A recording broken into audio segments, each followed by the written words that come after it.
Good evening, everybody. Welcome to our new episode of Bytes and Banter today.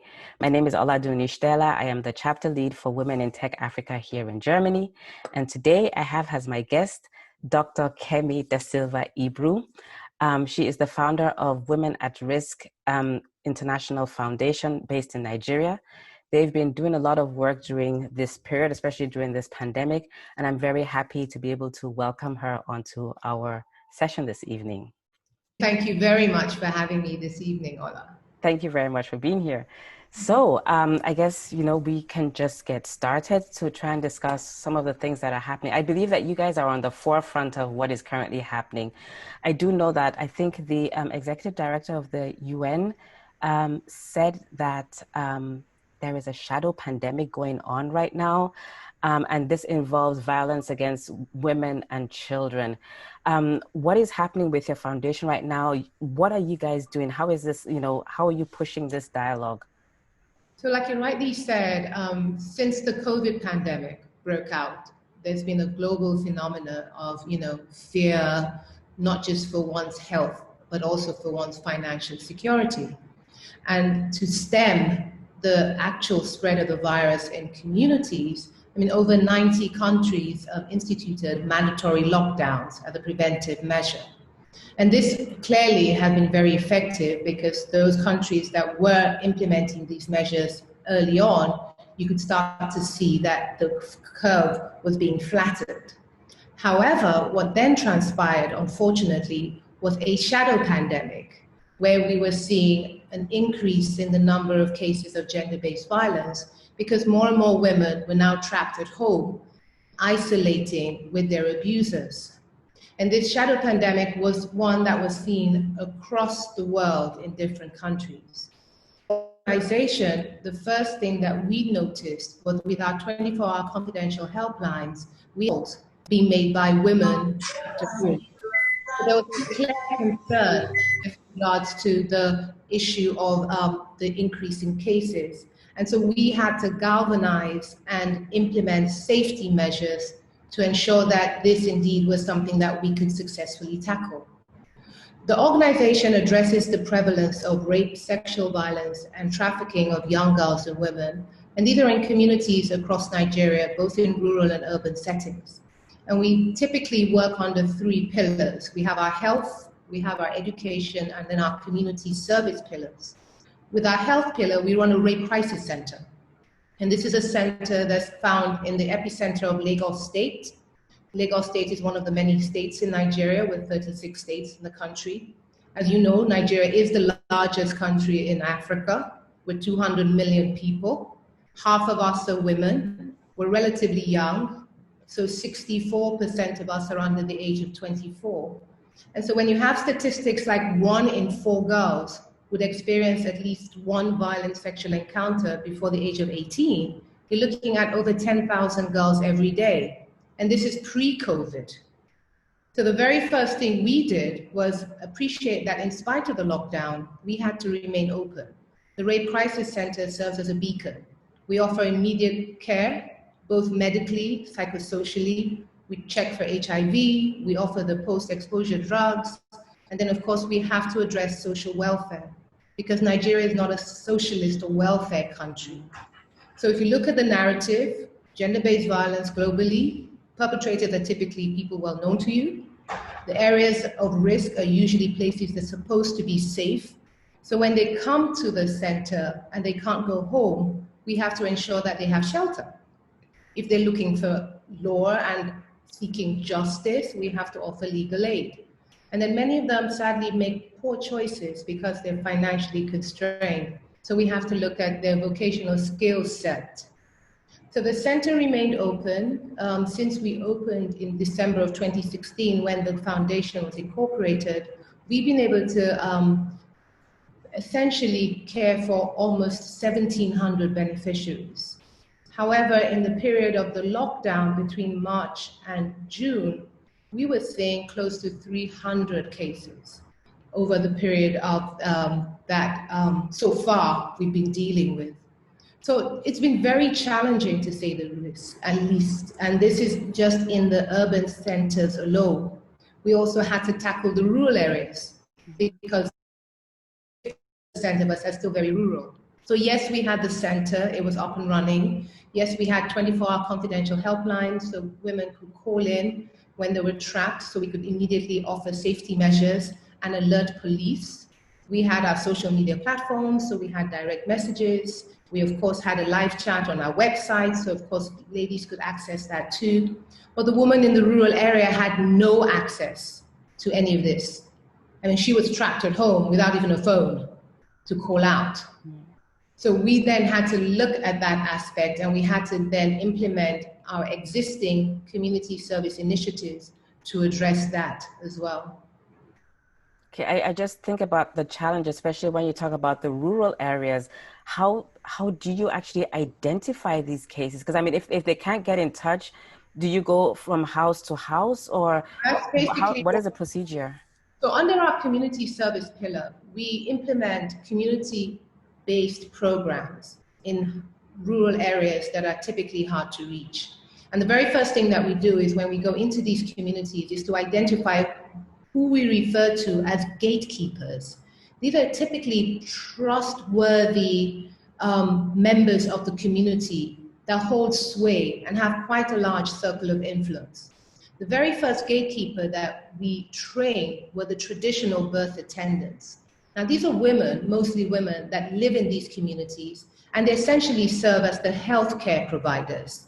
They're not formally trained. Many a time it's a family business or an apprenticeship. And if I were to put on my OBGYN hat, I would tell you a laundry list of problems that I have with her. But I can't ignore the role she plays. I mean, she's the custodian of these women's secrets, and they go to her because she's a neighbor and she's a trusted neighbor. So over the first 2 years of implementing the initiatives on a community level, we trained over 1,000 of these traditional birth attendants. And then we encouraged them to refer cases. We taught them how to collate data, and they were able to communicate with us as and when these cases occurred. Over that period, we expanded the gatekeepers to include religious leaders, because we recognized very early on that communities, typically, again, that religious leader would be the mediator for many of these cases. And then finally, we had to look at law enforcement. So during the COVID pandemic, we went back to our traditional birth attendants and we galvanized them because they were already trained. We explained the situation and we encouraged them to go back into their communities and knock, like you said, door to door in different households to inquire about the well-being of the women, to encourage them, and of course to provide them with any necessary assistance that they could, which included referrals to the WARIF Center. And in the first cycle, we were able to sensitize 10,900 households over a period of 4 weeks. So it's a work in progress. We appreciate that the pandemic is here to stay. We also appreciate that in spite of the fact that many industries and many sectors can pivot, sadly in the rural areas, they don't have that recourse. And so we need to continuously adopt the more traditional approach in addressing their needs. Okay, so I mean, currently you're based in Lagos. Are you outside of Lagos? So, for example, in the north, because we've been also hearing things that there have been cases in the north. Do you have people that you work with, partners, Yeah. or how does that work? We have an outreach service and we have partners in different states, like you rightly said. So we work also not just the northern part of Nigeria, but also in the southern part of Nigeria. And so during periods like this is where you now lean in and leverage off these collaborations and partnerships that you already have. Because again, there's limitation in transportation and travel. And so many a time, you're confined to a space and you can't physically leave that space to go and attend to others. I don't know. I also saw the numbers globally of how many women have either been assaulted by partners, as you said, by people who are in your own household. Now, you've had a lot of experience with rape victims, for example. I believe this is probably a very difficult case. Do people, are they willing to talk about their situation, to be able to open up? Or what sort of challenges have you seen on that front, especially if, you're helping them come out of it, but you're also trying to create awareness about what is happening? Well, traditionally, when it comes to the challenges as it pertains to the gender-based violence space, first challenge and primary challenge is the fact that we're living in a patriarchal country. So women in Nigeria are typically subjugated regardless of whether they've endured a horrific sexual encounter. And then we're living in an environment that is still steeped in a lot of cultural and traditional practices that may not necessarily encourage sexual violence, but they certainly don't help. They allow the man that entitled feeling of being able to brutalize and overcome, not just physically and sexually, but emotionally and even financially, his partner. And so therefore the intimate partner violence that we see is something that is pervasive, and is something that sadly family members don't necessarily assist young girls when it happens to them, but in more often cases than not, they survive a shame because of the mentality and the mindset that these cultural practices and norms have brought to bear. So you have young girls ostracized and being made to carry the guilt and the shame of the abuse and encouraged not to speak out about it. And then, of course, we have the challenges of a low middle income country. And so we have a dearth of data, which is why the foundation is so particular about collating data. And therefore, we don't have true needs assessments. So our healthcare and our delivery system is such that we don't have enough of. We have challenges with law enforcement in terms of police officers understanding the sensitivity that comes with these particular cases. And this is why we had to implement a police case management program specifically for that. And then finally, our laws. We have outdated laws, or we have laws that are not harmonized. So you go into different parts of Nigeria, and then unfortunately, you can't utilize an effective act or an effective legal instrument because it's just not available in that state. So there are these challenges, but I must say, over the last 1 year, with continuous awareness, with a lot of conversation, there has been a spotlight on the gender-based violence space and the cases. A few of the cases, with the benefit of social media and better reporting, have gone viral. And so more and more people are having these conversations. And this is the first time in Nigeria's history that rape has been declared a state of emergency. Okay. And the federal government have actually come forward with all 36 governors of every state of the federation have come together to make that statement. Okay, so what are the repercussions of that? Or, I mean, does that mean that if you are caught? It's a work in progress. It's, as I rightly said, an environment, or rather a change in the environment that has recently occurred. We're starting to see the ripple effect. We're starting to see more and more cases being reported. And as more and more women come forward, then this obviously gives other women, if you will, that strength to also come forward to report the cases. And we have a long way to go on the journey of ensuring that every girl and woman is safe and has a society that's free of rape. But one step at a time. Yes. And as I said, we've seen so much more traction in this last 3 months than we've seen in the last 3 years. Okay. So I guess the situation with COVID-19 plus what the current government is doing has sort of improved visibility. Yeah, exactly. I'd like to pick on two things. You mentioned data and you mentioned awareness. So how do you get your data? I've heard this as a general complaint that in Nigeria, we have an issue with data, with getting qualitative data. How do you go about this? So when we established the WARIF, appreciating the fact that, I guess with my public health hat on, that there is a need of data. One of the very first things that we did was to establish a strong monitoring and an evaluation unit within the organization. And so every initiative that we embark upon, we actually do a strict needs assessment. And every initiative that we implement, we actually measure the impact. So we don't talk in anecdotes. We're able to say, based on statistical evidence, whether something is working, whether this is a particular initiative that targeting this particular target audience is effective. And so we have been building data from day one, hence me being able to say statistically that we've seen 1,700, for instance, at the Rape Crisis Center. I can tell you 78% of them are minors under the age of 18. And these stats are statistics that we collate and we share with our fellow CSOs and NGOs, as well as governmental agencies that we work with. And it's the same statistics that we ensure we have under all our different pillars, not just the health. So in our educational pillar, when we work with secondary level and tertiary level students, we do the same as we do as well in our community-based programs. Okay, so we can go straight over to awareness. How do you raise awareness? Are you using every medium that is available? So we're talking about radio and local languages all the way to cell phones. And how do you go about creating awareness for the topic?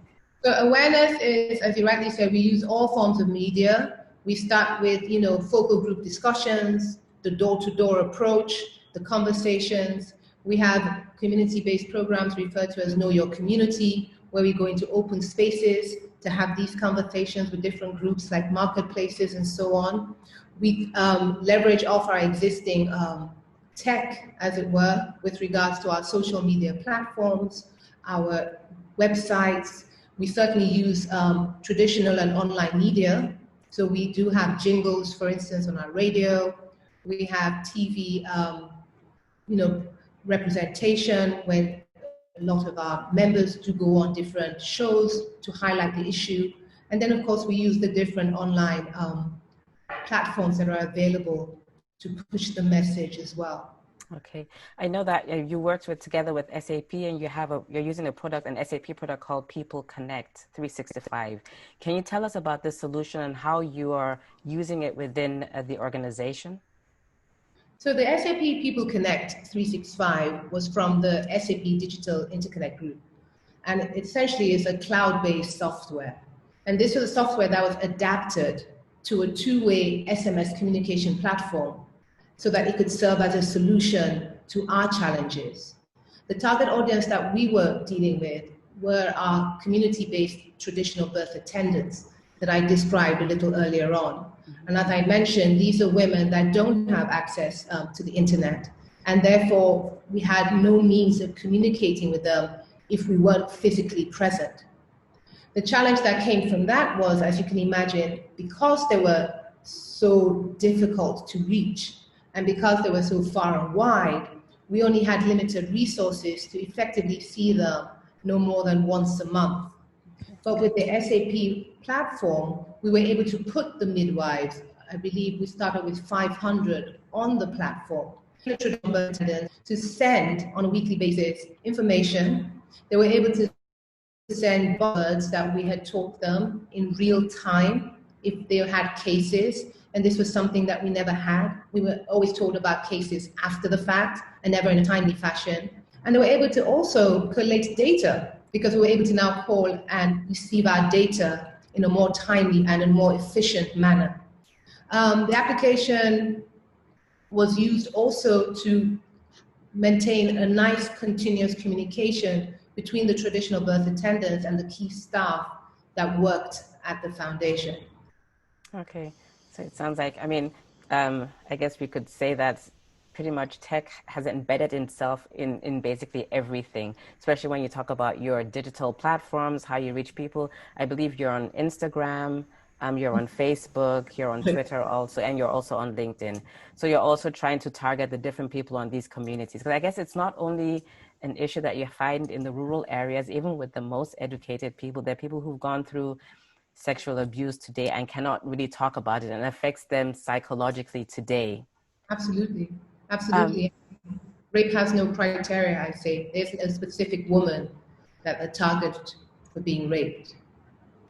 In your crisis center, do you also have psychological help that you provide the victims? Yes, we do. In addition to the medical care, we have a full-time staff of 14 We have not just physicians and nursing staff, we also have qualified counselors that have been trained in intervention trauma and all age appropriate. So when we see women and young girls at the center, the very first thing we do is establish their need. One-on-one counseling is started. If it's ascertained that they're not a risk to themselves or others, then they continue following the complete service that's offered to them at the center. They're offered follow-up group sessions where they can come back to the center and join a monthly group session. And this is something that we encourage and leave it very open-ended.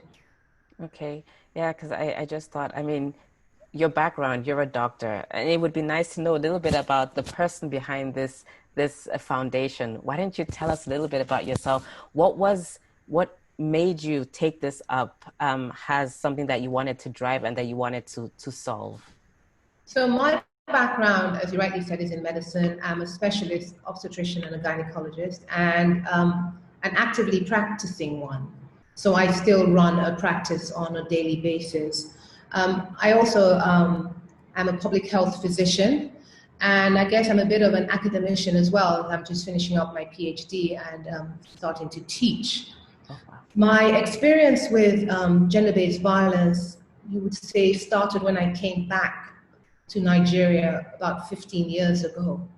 And I was working in the public sector healthcare facilities. And very early on, I started to appreciate disenfranchised women that would visit the centers that I worked. And there was very little infrastructure in place to assist them and their specific needs. So their cuts and bruises would probably be treated, but then sadly, they would be sent back home. And as we just highlighted a little earlier on in our chat, home is usually the place of abuse. So I started off by offering my medical capacity pro bono as best as I could. And this continued, and then I started to evaluate and pay closer attention to this problem. And then I started to appreciate the magnitude of the problem. And so this continued until about 3.5 years ago when I had a string of horrific cases. The youngest was under the age of 2. And again, the challenges there were not just from a clinical point of view, which was where I came in, trying to address the needs and the repair of a 2-year-old, but also the infrastructural challenges where we had a home of neglect and we had a mother that was essentially an enabler because she had no other resources or support to assist her, and she was being abused.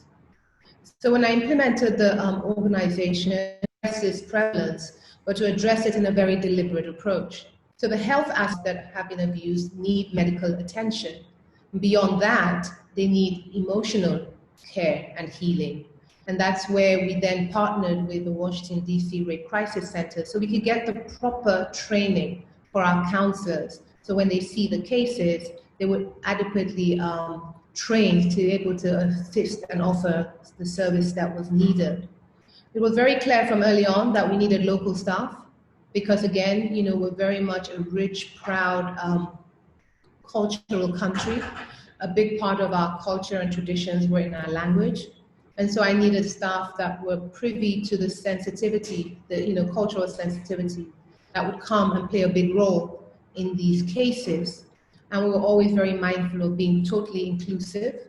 And therefore, again, that was an aspect that had to be addressed, and we had to ensure that it was always evident.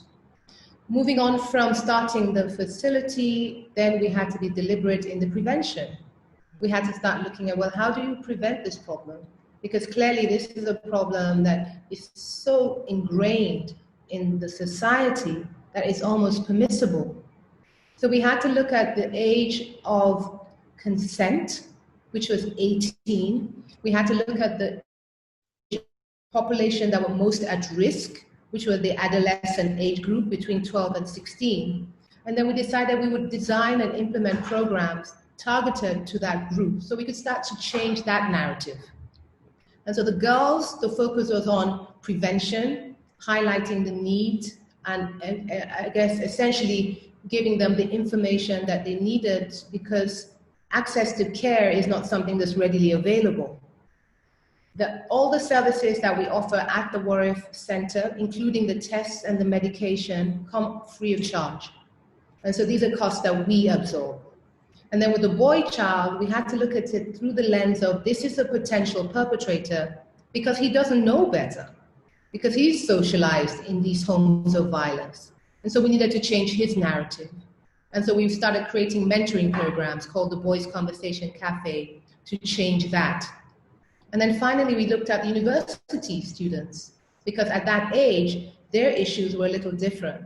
A lot of times, the perpetrator was a school teacher, a lecturer, a school authority.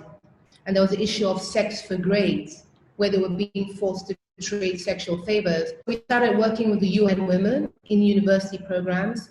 And again, speaking about tech, we started off as in-house classrooms in January of 2020. But then when the pandemic broke, we had no choice but to pivot like everybody else. So we had to look at an e-learning management system that we could then digitize our content and offer to university students. So I'm really excited because it's the very first time in Nigeria that we are offering, or anyone is offering, prevention of campus sexual violence programs to university students.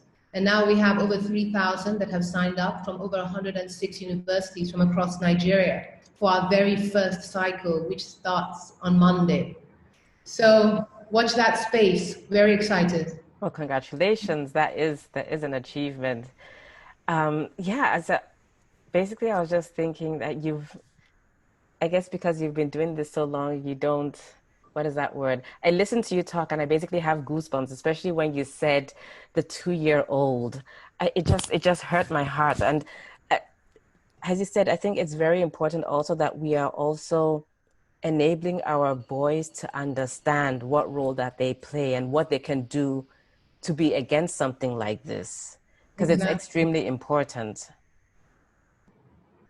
And I find, yeah, how have you been doing during this COVID period, actually, you personally?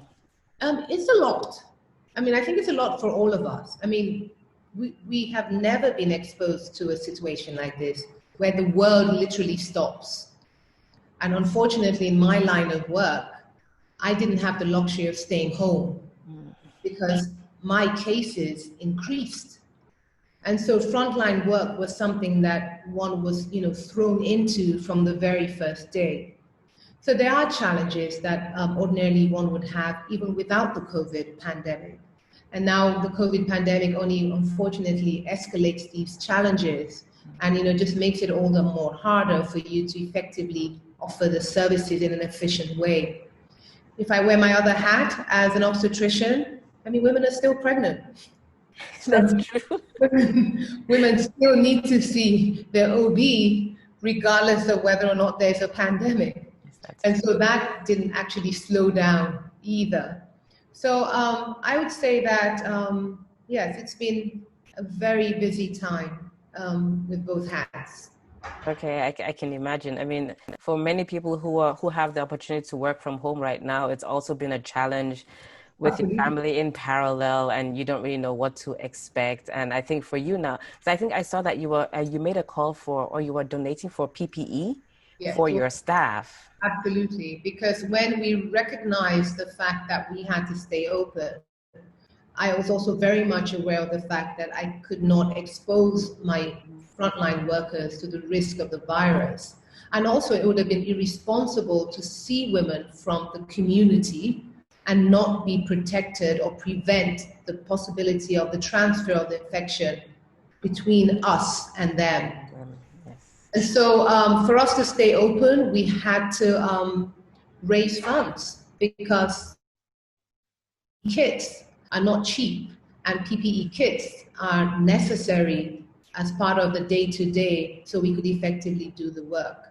So we did start an ongoing campaign for the PPE kit, which is still ongoing. And as I said, the other day I was talking to a friend of mine and I was saying, I mean, this is something that's now a staple. It's a standard budget item, in our annual budget going forward, because until such a time that we either all become vaccinated or as a result of the herd immunity, we're all immune to the vaccine, this is something we're going to have to be mindful of for a very long time.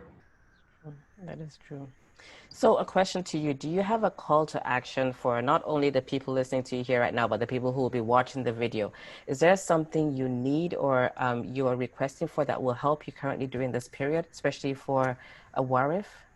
I think twofold. I think with regards to assistance to the foundation, I mean, our needs are clear. We're a non-profit. We rely solely on donor funding and grants to effectively carry out the services that we are able to offer. And so assistance with regards to that is always welcome. Technical support, I mean, technical support from organizations and companies that we could leverage off is also beneficial to us. The other aspect of what we could do is more personal, and that's a personal call to action to each and every one of us. We all have a role to play in the fight against gender-based violence, but it's a role that we all have to actively participate in. And we have to recognize that now's the time more than ever that you have to look out. You have to be that good bystander.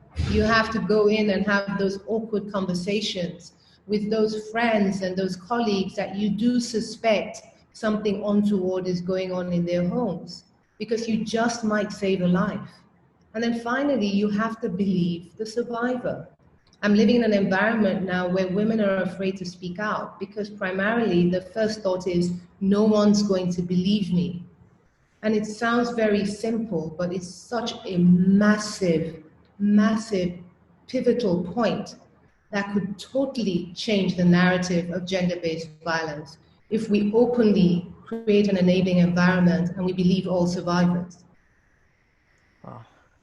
Thank you very much for the chat, for giving us insight into what is currently happening, not only in Nigeria, but what you are currently doing with WARIF. I would like to open up for questions, and so that anybody who has a question can ask Kemi. Please unmute yourself, or you can write in the chat, whatever one fits you, whichever one you prefer. I have a question. Hi, Marceline, then go ahead. Yeah. Before I ask my question, I would like to congratulate Dr. Kemi. In fact, I was really blown away by all the achievements and all the work that she has been doing. Congratulations to you for everything that you are doing. So my question is concerning where she spoke about rape, yeah. Yeah, my question concerns the declaration that was made recently in Nigeria, rape being declared as a state of emergency. My question is, she said due to this declaration, a lot of women have been coming up and have been opening up. Many people have been opening up, which is something that is good. And she also said that they usually help some of these women legally. So my question is, these women who come to you or who are opening up due to this state of emergency declaration, do they finally seek justice? Well, the truth is, as I rightly mentioned, the declaration was a month ago.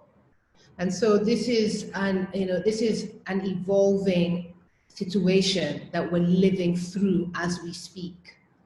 One of the primary areas that the state of emergency plans to address is actually the legal ramifications of rape.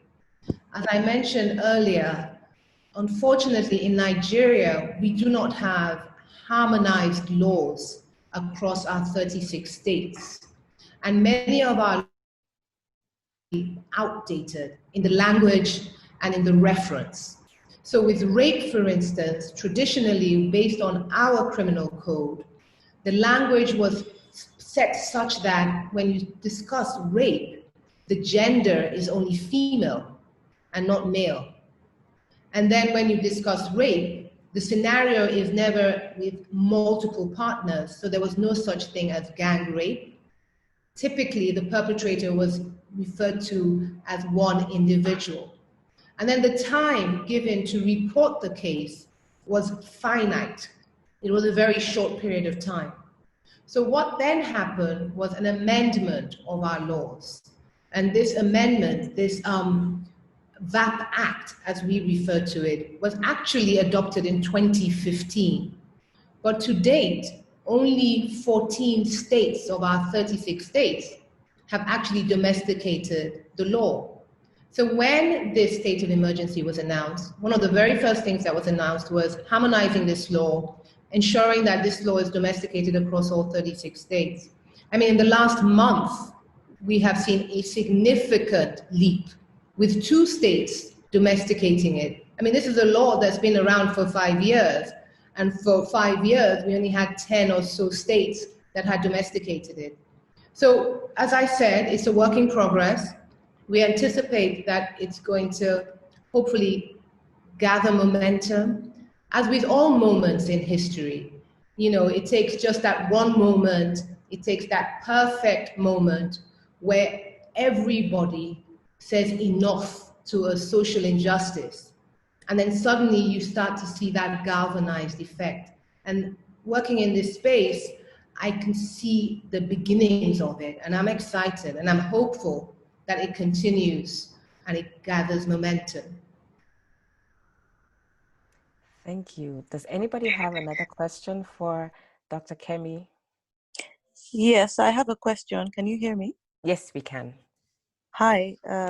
So I'm a big fan of WARIF. I've been following you online for a while, and really well done for all the work you've been doing in a very tough regulatory and cultural environment. So I have 2 questions. The first question is, one of the call to actions that you made was about, you said technical support. Could you specify what type of technical support that is?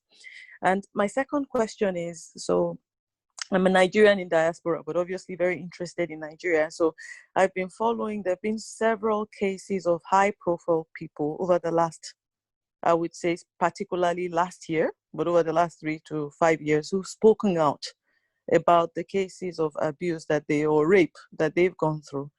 Have you found that that has had an effect on the braveness of people speaking out? And is that maybe one of the things that also helped kind of drive this law that you've just spoken about? Thank you. You're welcome. Well, thank you for your kind words with regards to WARIF, and thank you for following us. When I mentioned technical support, a good example is why we're here in terms of the offer of technology. The offer, for instance, that SAP were kind enough to give to us when we first started the Gatekeepers project. We're at the point now where we know that the world is moving to a more digitized environment and space. So a lot of our content would need to be digitized and placed on learning management systems so that we could then effectively reach not just our target audiences, but reach everyone. So at the point now where we're asking, well, you know, where would that come from? I mean, what is the financial implication of that? So that's another example of where technical support would certainly be welcome. With regards to the high-profile cases that you made mention of, yes, I would like to say, although I don't have any statistical evidence because these cases, as you said, are recent, but I would like to think that when you're in an environment where, you know, you're forced to keep silent and you're told that this act probably happened because of something you did, because that's what survivor shaming does. It gaslights you. It makes you start doubting yourself. But then you start to second guess yourself. And then you have an environment that even your family members, because they're so worried about the hypocrisy of that family name being intact, or they're so worried about, you know, the fact that you may not be able to get married because no man will want damaged goods. So sadly, again, you're forced to keep silent.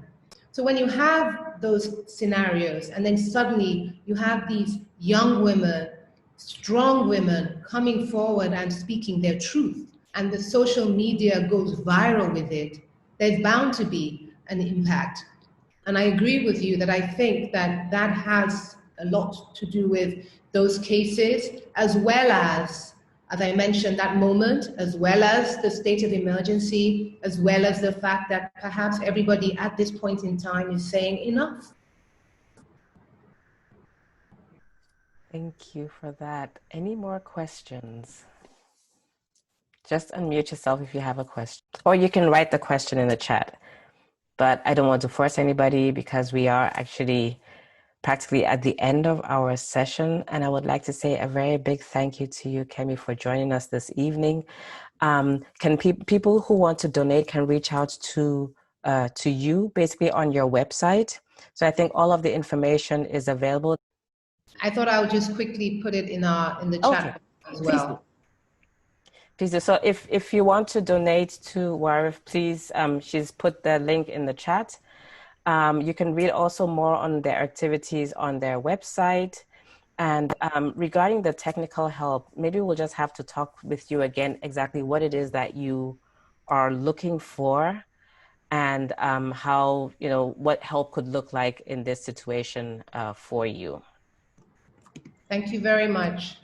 So everybody who joined us this evening, thank you very much for being on the call. We're happy that you were able to join us, and we should be back in 2 weeks with another guest.